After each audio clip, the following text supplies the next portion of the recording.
Not going to give this man any reason to kill me, basically, to gun me down. Thousands of people have watched him tackled, punched, and cuffed after his arrest video went viral. Now the man at the center of all this is sharing his story. And a semi goes over an embankment, the aftermath of a 3-car crash in Sacramento. The simple mistake, officers say, started it all. And a memorial is growing for victims of the San Bernardino school shooting as new details emerge about the gunman. This is Fox 40 News at 5. How do you like that? Wait, Alexis, hit my head! Nearly 300,000 views in less than 24 hours. Now the man at the center of this controversial arrest video is sharing his story. The video shows a man taken down, beaten, and arrested by a Sacramento police officer. Now a community is demanding answers and action. Good evening. Glad you're with us tonight. I'm Nikki Lorenzo. And I'm Ty Steele. We've got team coverage for you tonight. Fox 40's Sincere Tonsil has reaction to that video, but we first want to go to Joe Khalil, who spoke to the man arrested. We just heard from him. Joe, what's the rest of what he had to say? You know, when we talked to him earlier today, Ty, he's doing okay. He shared his story with us. As you said, he was a little shaken up physically. He had a swollen eye, but it was more the psychological sort of hard to believe that he had been through a situation like that and that so many people have seen that video now. That's really what he told us today. Says it was a situation where, as he puts it, he didn't think he was going to make it out alive. You can't. Hey! I thought I was going to be the next Trayvon Martin, to be honest. I thought I was done. Face swollen, fresh out of a night in jail and a morning in the hospital. Nandi Kane Jr., the man beaten and arrested by a Sacramento police officer in Del Paso Heights Monday evening, explaining in his own words what happened in this now viral video. He said, take your hands out of your pocket, and he said, drop your weapon. So I took off my jacket to let him know I don't have anything. Kane was originally stopped for jaywalking along Cypress Street, a few blocks from his Del Paso Heights apartment. After asking the officer why he was stopped, Kane says it wasn't long before the situation turned tense. When I turned around, he had his hand on his gun, which really made me really nervous. In a press release, the Sacramento Police Department said by removing his jacket, the officer felt Kane was, quote, posturing for a fight. That's when the officer took Kane down. And as the video shows, he goes down at first without fighting back. I'm not going to give this man any reason to kill me, basically, to gun me down. The individual was challenging to the officer, not only posturing, but also non-compliant with some of the officer's orders. Sac PD Sergeant Bryce Heinlein says Kane had an existing warrant from Fresno County. And court records confirm that warrant was issued for missing a probation appearance relating to a resisting arrest charge back in 2012. But Heinlein says it's unlikely this officer knew that when he stopped Kane.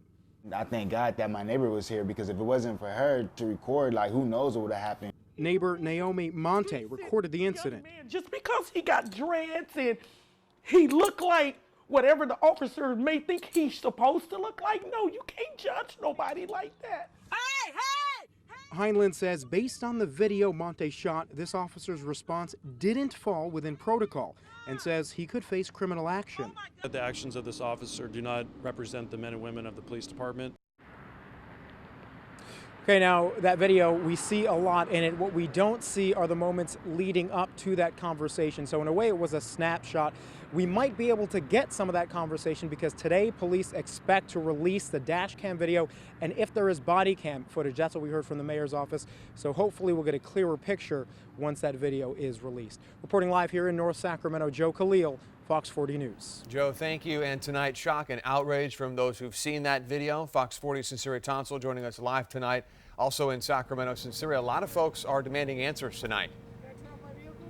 They definitely are. The citizen recorded video that we first broke last night sending shockwaves as more and more people see a suspected jaywalker taken down by the throat and then repeatedly hit in the face by a Sacramento police officer, something that the Sacramento Police Department today is calling unacceptable. Now, one community group that works to improve relations between police and the public called into a meeting today by Mayor Steinberg. Here's what they heard from him. A group of community leaders from North Sacramento, Del Paso Heights area was called to a meeting today by the mayor, and I'd like to commend the mayor for a quick response. They actually recognized the wrong and the videotapes from the police officer standpoint, which is the dash cam and the video. So they're going to supposedly release that today, which is out of their protocol. They have 30 days actually to release it. So they're actually stepping above the call of duty today and releasing it right away. That was the understanding of LEAD, or Law Enforcement Accountability Directive, this morning. We have yet to see any video released by the department of its own. Again, a friend just who happened to be passing by recorded what happened to Nandi Kane Jr. on her way home from an errand. What she and the department recorded, now part of a city and an internal police investigation. And here at the North Station of the police department, we are expecting a Black Lives Matter protest of what was captured on video yesterday and other incidents that they have been upset about over the past few years. That should be happening at 6 o'clock. Reporting live in Sacramento, Sinceri Tonsel, Fox 40 News. All right, Sinceri, thank you. We'll see you at 6. And Mayor Darrell Steinberg did issue a statement today on this investigation. It reads in part, "I find the actions of this officer extremely disturbing, and they are not representative of the training nor the expectations we have for our police department." This information just into our newsroom out of Yuba City tonight, where a missing 16-year-old has been found safe. No suspect is in jail, now one suspect rather is in jail in connection with her disappearance. Officials say they found 38-year-old Alan Turner with the teen on Lincoln Road. He's now facing charges of rape and unlawful sexual intercourse, among other charges. Classes were canceled today at the site of the deadly shooting in San Bernardino. Yesterday, police say gunman Cedric Anderson walked into a special education classroom at North Park Elementary School and just opened fire. His wife, Karen Smith, who was a teacher at the school, was shot and killed. 2 students behind her were also hit by gunfire, including an 8-year-old boy who died after being taken to the hospital. Police say Anderson began shooting without saying a word and ultimately took his own life. In a press conference today, police revealed that Anderson had a criminal history. His criminal history included 4 prior arrests dating from 1982 until 2013. Those 4 arrests included a weapons charge, domestic violence charge, a theft charge. In none of those cases was there a conviction. Investigators found a note inside Anderson's home they believe was written by him, but they're not calling it a suicide note. Police say the note made references to Anderson and Smith's relationship and to feeling dishonored and needing closure. Meantime, Karen Smith's mother is speaking out about her daughter's violent death. She says she warned her daughter that Anderson was trouble.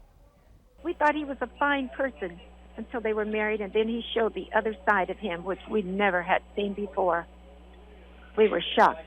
And after about 3 weeks, my husband and I decided, you need to get away from him. He is not the kind of person you thought he was. A makeshift memorial continues to grow outside the elementary school. Several people, including children, continue to stop by to light candles and leave balloons. Continuing coverage on a big rig crash that tied up traffic in Sacramento today. The impact sent a semi sliding down an embankment on northbound 99 at 12th Avenue. Fox 40's Ben Deasy shows us what started it all. An improper lane change.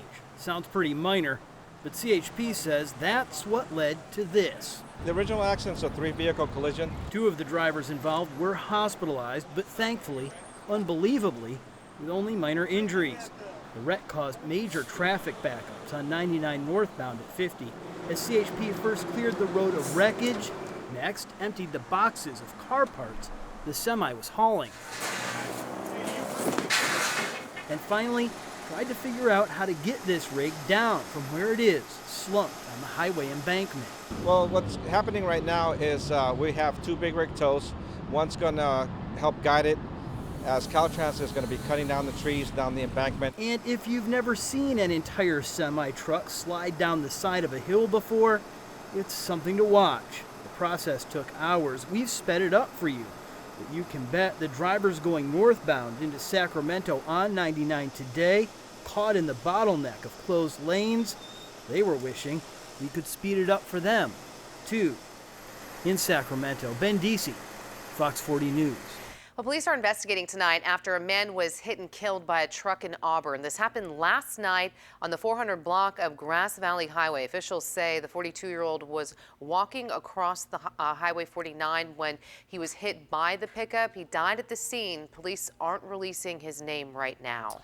The Trump administration grappling with its latest foreign threat, escalating tensions in North Korea. As President Donald Trump weighs in on the situation, the U.S. Navy is now deploying a naval strike team to the Korean peninsula.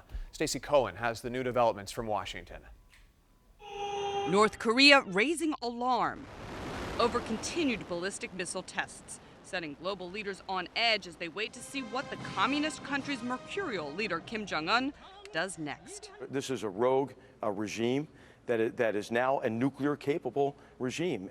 In response to their latest provocations, the Pentagon deployed the USS Carl Vinson with an escort of a guided missile cruiser and 2 destroyers to the region late last week. Pyongyang responded in a statement saying, in part, "We will make the U.S. fully accountable for the catastrophic consequences that may be brought about by its high-handed and outrageous acts." Discussions on how to handle the rogue regime were front and center at President Trump's weekend summit with Chinese President Xi Jinping. President Xi expressed agreement that the situation has reached a new level of seriousness and threat. But China hasn't articulated a plan to deal with Kim Jong-un, raising the ire of President Trump, who took to Twitter Tuesday to challenge the Chinese. North Korea is looking for trouble. If China decides to help, that would be great. If not, we will solve the problem without them. USA. For the administration, no option is off the table. What must happen is the denuclearization of the Korean peninsula. And so the president has asked us to be prepared to give him a full range of options to remove that threat to the American people and to our allies and partners in the region. Meantime, the White House press secretary is under fire once again, and this is sparking controversy over remarks he made during today's White House press briefing. Someone as despicable as Hitler, who didn't even sink to using chemical weapons. He brought him into the Holocaust Center. I understand that, but I'm saying in the way that Assad used them, where he went into towns, dropped them down to innocent into the middle of towns. Now, just to clarify, Sean Spicer had been talking about the recent chemical weapons attack in Syria when he made those remarks. Critics say he's ignoring the fact that Hitler systematically gassed and killed millions of Jewish people during the Holocaust. He also referred to concentration camps as Holocaust centers. He later apologized for what he called an inappropriate and insensitive reference. The Trump administration's illegal immigration crackdown is expanding now. U.S. Attorney Jeff Sessions outlined a plan at the U.S.-Mexico border today.